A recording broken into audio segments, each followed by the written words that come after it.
What is happening, everybody? MG here, MG Covers, bringing you a brand new sports handicapping video. Title of this video is my power rankings for week 11 for the NFL football season. We're going to do what we've done in the past. We're going to show you ESPN's power rankings first, compare those to mine. Before we do that, if you're watching this video for the first time, greatly appreciate you subscribing to the channel. Click the subscribe button if you like this. And also liking it as well. If you want to follow me on Instagram, MGCovers, cover spelled with a Z, put out a ton of content there. Sports handicap that I see in the marketplace, and I don't want to make a full video. I'll put it on Instagram. Sometimes even post a play or a link, a play or a lean. And Twitter is the same screen name as well. MGCovers, cover spelled with a Z. Got a brand new podcast. If you haven't heard the podcast yet, appreciate you listening to that. There's a link to listen in the description. Comes out weekly. Probably drop another episode here in the next few days.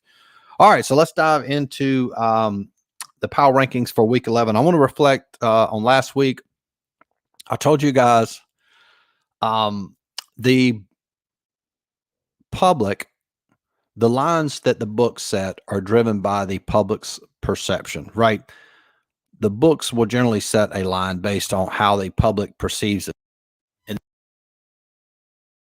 weekly, my lines for my model is statistically driven. There's no bias factored into it, which means there's none of my opinion is factored into the line. Model this week goes 6-4. That's 60%. Model last week was 6-1-1. Last 2 weeks, NFL models gone 12-5-1. Main reason, like all my models, it's based on a statistically driven model and stats that correlate to winning, whereas the sports books set the lines based on perception. And also, I gave you 2 leans from last week. Gave you guys the lean with Minnesota and Tennessee. Both those teams won. If you're watching it, you say, wow, MG, Minnesota was lucky to come back.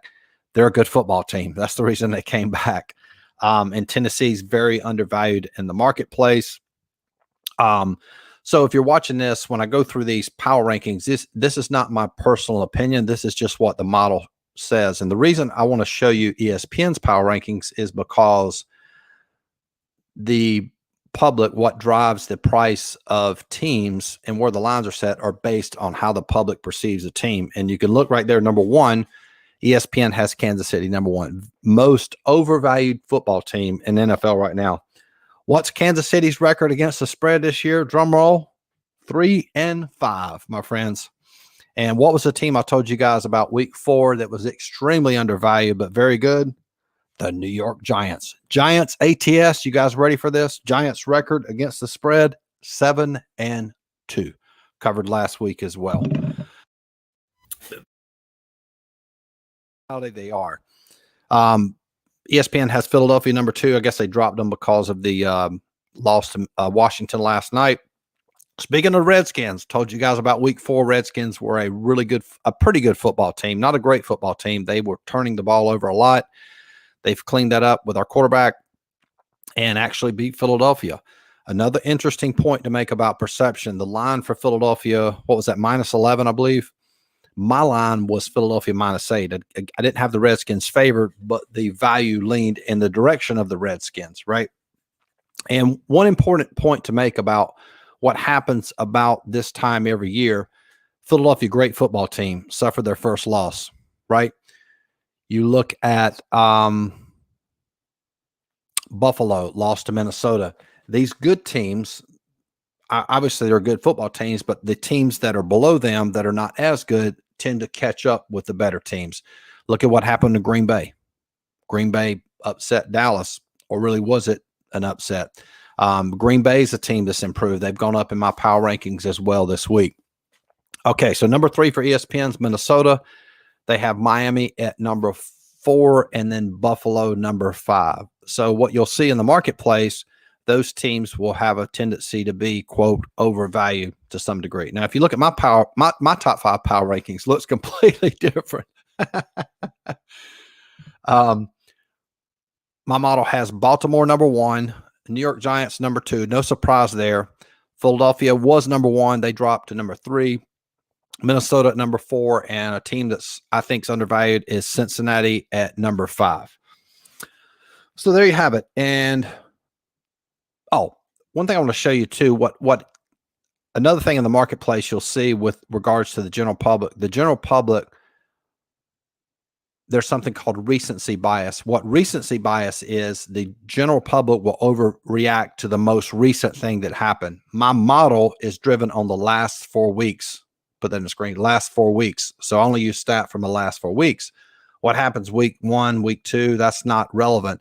The best indication of future performance is most recent performance. And I found that using the last 4 weeks was the best, works best with the model. The public will overreact to 1 week. And let me show you a prime example of that. Okay. Take a look at this. We scroll down here. Take a look at this Philadelphia line. Philadelphia had opened up at -10. Look what it is now, -6.5. Philadelphia loses to the Redskins, Washington. And then Indianapolis was +10. They win last week, new head coach. And now that line moves in their direction. So I'm not sure where it is, but it's just an example of recency bias. And always keep that in mind, that the general public will do that. Even if you look up here, I don't know if that's a good example with Washington, but the line did sort of move in favor of Washington there, opened up at 2.5 and then moved to 3. Let's see some other interesting games. You look down here, Dallas, Minnesota. I still believe Minnesota is undervalued in the marketplace. You can see there that line opened at pick. The line moved against them already. That's interesting to me. I would think it would move in the direction of Minnesota. It opened up as a pick. Now it's moved in favor of Dallas. Kansas City, again, just very overvalued in my opinion. Opened at 5.5. Now it lines up to -7. Some other books have it at 6.5. Where else are some games that are interesting? Oh, Tennessee, Green Bay. Now, Green Bay has improved a lot via my power rankings, so this should be an interesting game. I think last week Tennessee was a pretty good football team. So you have Tennessee, an already good football team, and you have Green Bay, much improved now. A lot of confidence building off that win. And again, that's probably why that line has moved in that direction. I don't think the public generally perceives Tennessee to be a, quote, good football team, but definitely with the influence of Aaron Rodgers, that line moving from -1 to -3. So anyway, so that's it. If you want access to my actual lines for this week, there's a link to click in the description. $49.95 gives you access to all my lines for all sports. And also get access to all my coaching videos, over 150 coaching videos. If you want access to all my plays, $100 a month.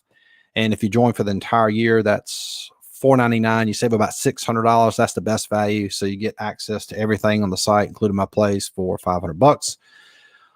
And if you like this video, like it, subscribe to the channel, and good luck this week in NFL, and talk to you guys soon. Peace.